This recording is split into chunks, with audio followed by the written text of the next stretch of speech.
आप सभी का पाथ फाइंडर्स बाय अनअकैडमी पे स्वागत है। एक बहुत बड़ी डेवलपमेंट वेस्ट एशिया यानी मिडिल ईस्ट से आ रही है, जहां पे जो बाइडेन ने अब इजराइल को एक बहुत बड़ा तोहफा भेजा है, third air missile defence network. जी हाँ दोस्तों, आपको ऑलरेडी पता है कि इजराइल की जो एयर डिफेंस नेटवर्क है, जिसमें आयरन डोम और डेविड स्लिंग मिसाइल सिस्टम आती है, जिसकी वजह से इजराइल एयर डिफेंस नेटवर्क बहुत ही स्ट्रांग है।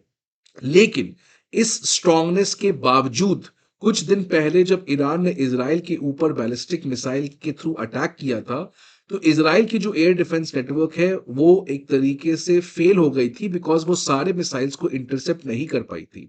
इसलिए इजराइल को अपने इस एयर डिफेंस सिस्टम की वीकनेसेस के बारे में पता चल गया, और इजराइल क्योंकि ईरान के ऊपर अटैक करने जा रहा है, और ये बात इजराइल को अच्छे से पता है कि अगर वो ईरान के ऊपर अटैक करता है तो ईरान काउंटर रिटेलिएशन जरूर करेगा। और अगर काउंटर रिटेलिएशन में वापस से इजराइल की एयर डिफेंस नेटवर्क कमजोर साबित होती है, तो इजराइल को सिग्निफिकेंट डैमेज भी हो सकता है। इसलिए इजराइल, आई होप और आई गेस कि इतने समय तक इसीलिए वेट कर रहा है, बिकॉज इजराइल को अपना एयर डिफेंस सिस्टम और ज्यादा स्ट्रांग बनाना है। तो इसीलिए इजराइल ने अमेरिका से रिक्वेस्ट किया, और अमेरिका ने अब third air missile defence system को इजराइल भेज चुका है। तो ये एक बड़ी डेवलपमेंट आते हुए नजर आ रही है मिडिल ईस्ट और वेस्ट एशिया की तरफ से। आज के इस सेशन में हम लोग बात करेंगे कि क्या थर्ड एयर मिसाइल होता क्या है, कैसे ये बहुत ही ज्यादा घातक एयर मिसाइल डिफेंस सिस्टम है, इसके आने से मिडिल ईस्ट की जियोपॉलिटिक्स में किस तरीके के चेंजेस आएंगे, ईरान इससे बचने के लिए रशिया से कैसे अपनी मदद को मांग रहा है, और इंडिया थर्ड मिसाइल रखता है या S-400 मिसाइल रखता है, और जो भी रखता है क्यों रखता है, इसके बारे में हम लोग बात करेंगे इस पर्टिकुलर सेशन में। आगे बढ़ने के पहले फ्रेंड्स, एक इंपॉर्टेंट इंफॉर्मेशन कि अनअकैडमी आईएएस का चौथा ऑफलाइन ब्रांच पटना में स्टार्ट हो चुका है। न्यू दिल्ली के इंग्लिश मीडियम में हमारे बैचेस 24 अक्टूबर, मुखर्जी नगर में हिंदी मीडियम के बैचेस 21 अक्टूबर, और प्रयागराज में हिंदी और इंग्लिश दोनों मीडियम के बैचेस इन स्पेसिफिक डेट्स को स्टार्ट होने जा रहे हैं। Unacademy IAS comprehensive GS course के अलावा optional course, CSAT course, essay writing, comprehensive current affairs, full length test series और ऑप्शनल जैसे कोर्सेज को प्रोवाइड करता है। इन सारे इंफॉर्मेशन के लिए आपको हमारे अनअकैडमी आईएएस ऑफलाइन ब्रांच पे विजिट करना होगा, या नहीं तो आप हमारे ऐप को डाउनलोड कर सकते हो, जहां पे आपको ये सारे इंफॉर्मेशन प्रोवाइड किए जाएंगे। अब न्यूज क्या आ रहा है कि अमेरिका ने अनाउंस किया है कि वो अपने third air missile defence system को, जिसका फुल फॉर्म होता है terminal high altitude air defence system, इसको अब इजराइल में डिप्लॉय करने जा रहा है। इस सिस्टम की सबसे खास बात क्या है कि ये बैलिस्टिक मिसाइल्स, चाहे वो किसी भी रेंज की क्यों ना हो, short range, mid range, long range, कोई भी बैलिस्टिक मिसाइल हो, इन सभी को ये इंटरसेप्ट कर सकता है, डिस्ट्रॉय कर सकता है विद अ एक्सेलेंट एक्यूरेसी। बहुत अच्छे एक्यूरेसी से ये इस पूरे काम को कर सकता है। So this third air missile defence system, ये एक मेजर बूस्ट होगा इजराइल के एयर डिफेंस नेटवर्क में, जो ऑलरेडी आयरन डोम और डेविड स्लिंग जैसे सोफिस्टिकेटेड सिस्टम को रखता है।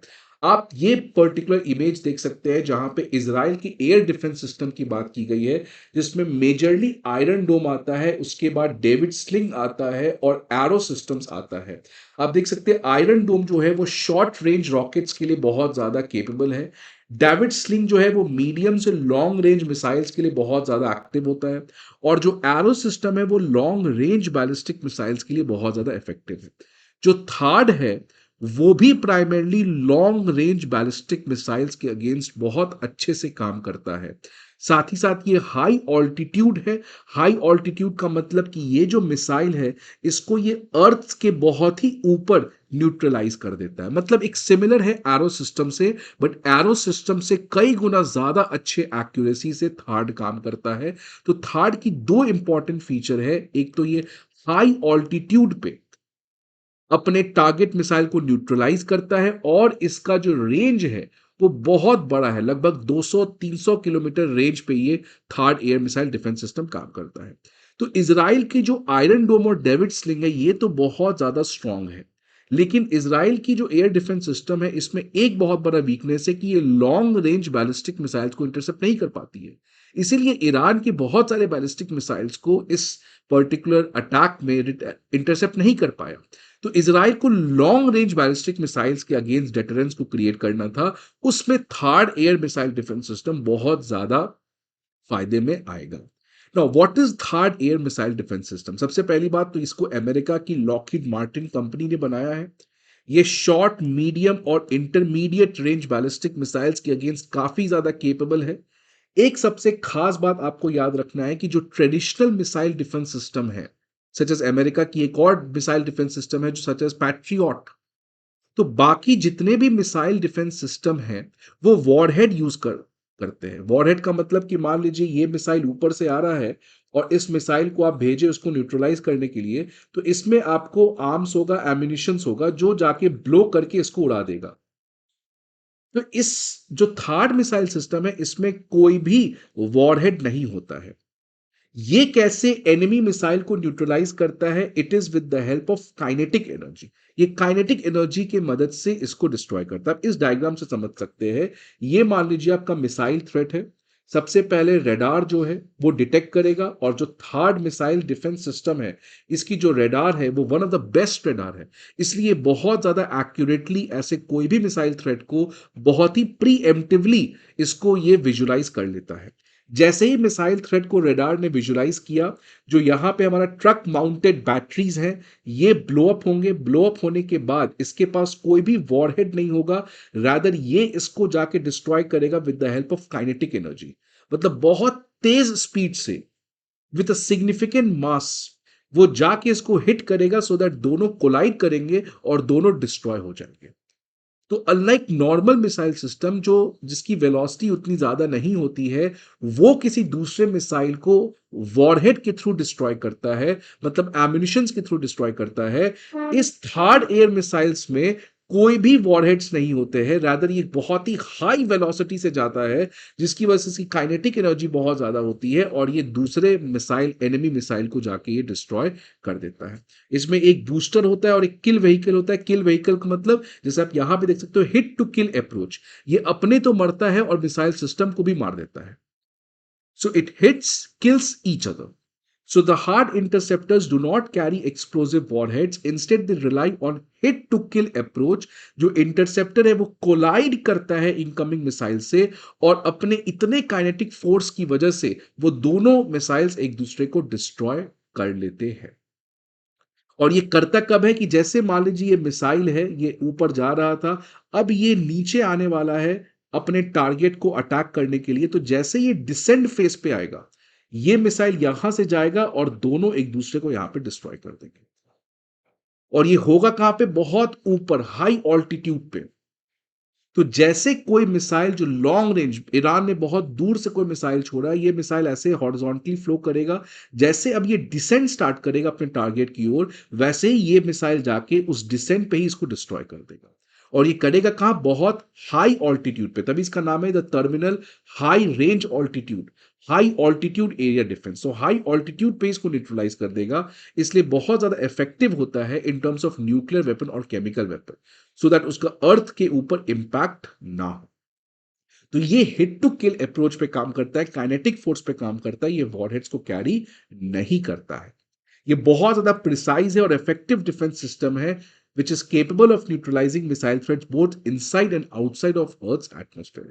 ये बहुत ज्यादा मोबाइल है, आप इसको एक लोकेशन से दूसरे लोकेशन तक इजीली ले जा सकते हो और काफी ज्यादा शॉर्ट नोटिस में, जिसकी वजह से इसकी फ्लेक्सिबिलिटी और अडेप्टेबिलिटी ये बहुत ज्यादा बढ़ जाती है, बिकॉज आप इसको किसी भी स्ट्रैटेजिक लोकेशन पे कॉन्स्टेंटली मूव कर सकते हो। जैसे अमेरिका अब इसराइल में इस तरीके के third air missile defence system को लगाएगी। इसराइल को इस चीज की जरूरत इसीलिए थी, मैंने पहले भी बताया कि इसराइल को रिसेंट टाइम्स में 180 मिसाइल्स के थ्रू अटैक किया गया था बाय ईरान, जिसमें बहुत सारे मिसाइल्स जो है वो इसराइल के आयरन डोम, एयर्स, डेविड स्लिंग और एरो मिसाइल सिस्टम को भी इंटरसेप्ट कर दिए थे। तो इसीलिए इसराइल को इस तरीके के एयर डिफेंस सिस्टम और चाहिए था बिफोर इसराइल रिटेलिएट करे ईरान को। और थर्ड के आने की वजह से खासकर लॉन्ग रेंज बैलिस्टिक मिसाइल जो ईरान यूज करता है, उसके अगेंस्ट इसराइल की डेटरेंस काफी ज्यादा बढ़ जाएगी। ये बहुत सिग्निफिकेंट एक और कॉन्टेक्स्ट में है कि अमेरिका जो है आपको पता है इंडो पैसिफिक के ऊपर फोकस कर रहा है और मिडिल ईस्ट से अपने आर्मी के जो प्रेजेंस है, अपने मिलिट्री प्रेजेंस को कम कर रहा है। इसलिए अमेरिका रिसेंट टाइम्स में मिडिल ईस्ट में अपने ट्रूप्स को एक्स्ट्रा नहीं भेजा है। अफगानिस्तान से जब अमेरिका ने ट्रूप्स को वापस ले गया, वो एक तरीके से एंड पॉइंट था America's presence in these Middle East countries, Iran, Iraq, Saudi, Afghanistan. कुछ अभी भी मिलिट्री ट्रूप्स हैं, but most of the troops अब अमेरिका जो है वो वापस ले जा रहा है, बिकॉज अमेरिका का एक तो यूरोप में चैलेंज चल रहा है विद रशिया, और एक पुराना चैलेंज भी चल रहा है with Indo Pacific in against China. तो अमेरिका मिडिल ईस्ट में एक्स्ट्रा ट्रूप्स को रिसेंट टाइम्स में सैंक्शन नहीं किया है, लेकिन क्योंकि थर्ड बैटरी नाउ इसराइल ने अमेरिका इसराइल को भेज रहा है, तो इस थर्ड बैटरी को ऑपरेट करने के लिए 100 अमेरिकन सोल्जर्स भी जाएंगे ऑपरेट होने के लिए। So that is a small number but still a significant number, क्योंकि अमेरिका जो है वो मिडिल ईस्ट से अपने आप को निकालना चाह रहा है। वो अपना अगले टारगेट के ऊपर फोकस कर रहा है और वापस से ट्रूप भेजना। मान लो कल को ईरान के अटैक में ये 100 डिफेंस अमेरिका के पर्सनल मारे जाते हैं, बिकॉज ईरान के जो आयतुल्ला उन्होंने ऑलरेडी धमकी दिया है कि अमेरिका के जो भी लोग यहाँ पे काम कर रहे हैं, अगर वो इसराइल की मदद कर रहे हैं तो उनके ऊपर भी हमला हो सकता है। तो अगर ये अमेरिकन पर्सनल्स मारे जाते हैं तो कल को क्या अमेरिका वापस से और ट्रूप्स नहीं भेजेगा? और अगर ट्रूप्स भेजेगा तो अमेरिका की जो foreign policy with respect to Middle East जो डीकपल कर रही है, वो वापस से उसको मिडिल ईस्ट में अपने आप को इंगेज करना। ईरान इस कॉन्टेक्स्ट में आपको पता है कि रशिया के साथ दोस्ती को बहुत तेज रेट से बढ़ा रहा है, और इनफैक्ट ईरान जो है वो S-400 मिसाइल सिस्टम के लिए बहुत टाइम से रशिया को रिक्वेस्ट कर रखा है। और रिसेंट टाइम्स में आपको पता है कि लास्ट वीक पुतिन और पेजेश्कियान ये दोनों मिले, जिसके बाद $1.7 बिलियन का एक हिस्टोरिक आर्म्स डील भी हुआ दोनों कंट्री में। और दोनों कंट्री ने एक दूसरे को प्रॉमिस किया है कि दोनों कंट्री एक दूसरे को प्रोटेक्ट करेंगे अगेंस्ट एक्सटर्नल एग्रेशन। तो S-400 का प्रोक्योरमेंट ईरान थोड़ा और पहले कर सकता है आफ्टर दिस पर्टिकुलर एग्रीमेंट। तो यहां पे S-400 वर्सेस थर्ड की लड़ाई क्लियरली दिख रही है। अमेरिका केवल इजराइल को सपोर्ट नहीं कर रहा है, बल्कि ईरान को काउंटर करने के लिए सऊदी और यूएई को भी फंड कर रहा है। आप देख सकते हैं 13 अक्टूबर का न्यूज है।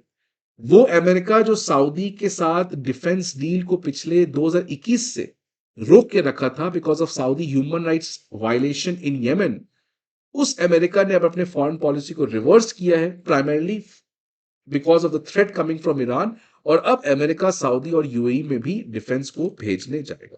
ये क्लियर कर बताता है कि अमेरिका का मिडिल ईस्ट में जो आर्म्स सेल है, जो मिडिल ईस्ट में अमेरिका का इंगेजमेंट है, वो बढ़ गया है। तो इसराइल वॉर के पहले जहां पे अमेरिका इस एरिया से निकलने चाह रहा था, आज डायरेक्टली और इनडायरेक्टली अमेरिका जो है इस मिडिल ईस्ट के जियोपॉलिटिक्स में एक तरीके से ट्रैप में एंट्रैप होते हुए नजर आ रहा है। इंडिया की बात करें तो इंडिया आपको ऑलरेडी पता है कि हमने S-400 air missile defence system को रखा है। वॉशिंगटन ने हमें रिक्वेस्ट किया था कि या तो हम पैट्रियट ले ले या थार्ड ले ले, बिकॉज अमेरिका चाहता है कि सारे कंट्रीज थार्ड खरीदे। और इसीलिए अमेरिका ने कहा है कि जो भी S-400 खरीदेगा उसके अगेंस्ट हम काटसा के अंदर सैंक्शन भी लगा देंगे। बट इंडिया ने S-400 खरीदा है, क्यों? Because of its greater capabilities, और साथ ही साथ जो थर्ड डिफेंस सिस्टम है ये इंटरसेप्ट नहीं कर सकता है फाइटर एयरक्राफ्ट को। और साथ साथ इंडिया का रशिया के प्रति जो पार्टनरशिप है वो भी स्ट्रांग है, इसलिए इंडिया ने S-400 air missile defence system को खरीदा था। बट इस पूरे फैक्चुअल न्यूज के अलावा अगर हम जियो पॉलिटिक्स की बात करें तो क्या world is again moving towards arm race? एक तरफ अमेरिका न्यूक्लियर सबमरीन की टेक्नोलॉजी अब ऑस्ट्रेलिया के साथ शेयर कर रहा है, अमेरिका पूरे मिडिल ईस्ट में वेपन सप्लाई कर रहा है। Russia on the other hand similarly North Korea के साथ बहुत ही गलत तरीके की मिलिट्री पार्टनरशिप में है। तो ये एक तरीके से जो मेस्ड अप वर्ल्ड ऑर्डर है, जहां पे हर एक कंट्री एक दूसरे को आर्म्स भेज रहा है, कैसे इस चीज को रोका जाएगा? कल को क्या ये सेम चीज न्यूक्लियर वेपन के ट्रांसफर में भी कन्वर्ट होगा? अगर ऐसा होता है तो वर्ल्ड जो already it is moving from a crisis, ये एक बहुत ही बड़े और चैलेंज की तरफ बढ़ते हुए नजर आ रही है। सो आई होप कि जो कंट्रीज जिनके पास डिफेंस मैन्युफैक्चरिंग है वो थोड़ा सा मैच्योरिटी दिखलाए और डिफेंस आर्म्स रेस को रोकने में काम करे, so that the world becomes a better place to live. I hope you like the video. अगर अच्छा लगे तो लाइक करिएगा। See you again in the next video. Till then goodbye, take care.